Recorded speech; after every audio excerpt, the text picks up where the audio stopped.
नमस्कार। Pan card बनवाने की सोच रहे हैं तो ज़रा रुकिए, क्योंकि पैन कार्ड एप्लीकेशन के प्रोसेस में एक बहुत बड़ा अपडेट आया है। और अगर किसी को नया पैन कार्ड बनवाना है तो ये जानकारी उनके लिए बहुत ही ज़रूरी है।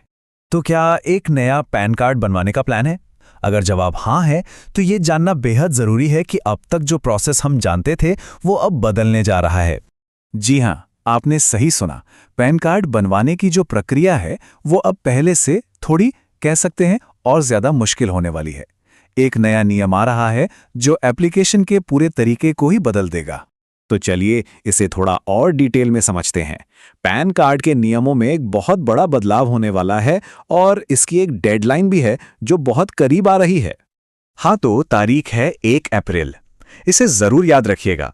इसी दिन से पैन कार्ड एप्लीकेशन के लिए ये नया नियम लागू हो जाएगा और इसके बाद पुराने तरीके से अप्लाई करना मुमकिन नहीं होगा। तो भाई, सबसे बड़ा बदलाव है क्या? वो यह है कि 1 अप्रैल के बाद सिर्फ आधार कार्ड से काम नहीं बनेगा। अब तक क्या होता था कि आधार कार्ड ही पहचान, पता और जन्मतिथि मतलब डेट ऑफ बर्थ तीनों का प्रूफ मान लिया जाता था। लेकिन अब ऐसा नहीं होगा। अच्छा, तो चलिए अब ये समझते हैं कि पुराने और नए तरीके में आखिर फर्क क्या है। इससे ये पूरा बदलाव एकदम साफ साफ समझ आ जाएगा।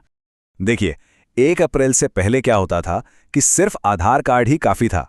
Identity, address, date of birth सब कुछ एक ही कार्ड से हो जाता था और पूरी प्रक्रिया डिजिटल थी। लेकिन 1 अप्रैल के बाद सीन बदल जाएगा। आधार कार्ड पहचान और पते के लिए तो वैलिड रहेगा, लेकिन जन्मतिथि के प्रूफ के लिए एक अलग से डॉक्यूमेंट देना ही पड़ेगा। ये अब जरूरी हो गया है। और हाँ, एक बात और जान लेना जरूरी है कि ये बदलाव सिर्फ किसी एक पोर्टल के लिए नहीं है। चाहे एप्लीकेशन यूटीआई से हो, एनएसडीएल से, सीएससी से या फिर ई मित्र जैसे किसी भी सर्विस प्रोवाइडर से, ये नया नियम सब पर लागू होगा। तो अब सबसे बड़ा सवाल ये है कि जन्मतिथि के प्रूफ के लिए कौन-कौन से नए डॉक्यूमेंट्स माने जाएंगे।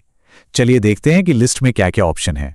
तो जो डॉक्यूमेंट्स आप इस्तेमाल कर सकते हैं उनमें शामिल है driving licence, voter ID card, 10वीं की मार्कशीट या फिर बर्थ सर्टिफिकेट। इनके अलावा कोई भी दूसरा ऑफिशियल डॉक्यूमेंट जिससे जन्म की तारीख पक्की होती हो वो भी चल जाएगा। मतलब सीधा सा नियम है, जन्म की तारीख के लिए एक अलग दस्तावेज लगाना ही होगा। इस बात को अब नज़रअंदाज नहीं किया जा सकता। ठीक है, तो अब ये तो पता चल गया कि कौन से डॉक्यूमेंट्स चाहिए, पर अगला सवाल ये है कि इन्हें जमा कैसे करना है। नई प्रक्रिया क्या है? अब देखिए, एप्लीकेशन के 2 मेन तरीके हैं। अगर कोई फिजिकल मोड चुनता है तो सारे जरूरी डॉक्यूमेंट्स डार्क से यानी पोस्ट से भेजने होंगे, और अगर ई साइन मोड से अप्लाई किया जा रहा है तो फिर सारे डॉक्यूमेंट्स को स्कैन करके ऑनलाइन अपलोड करना ही होगा।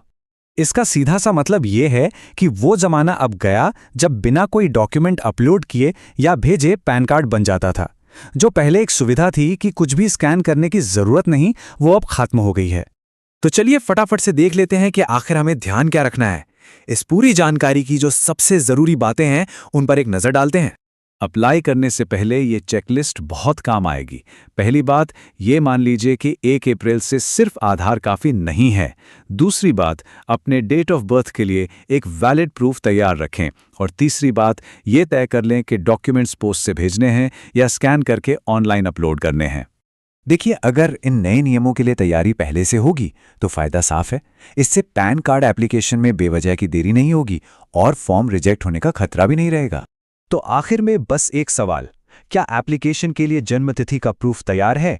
क्योंकि सही तैयारी से ही एप्लीकेशन का प्रोसेस आसान और कामयाब होगा।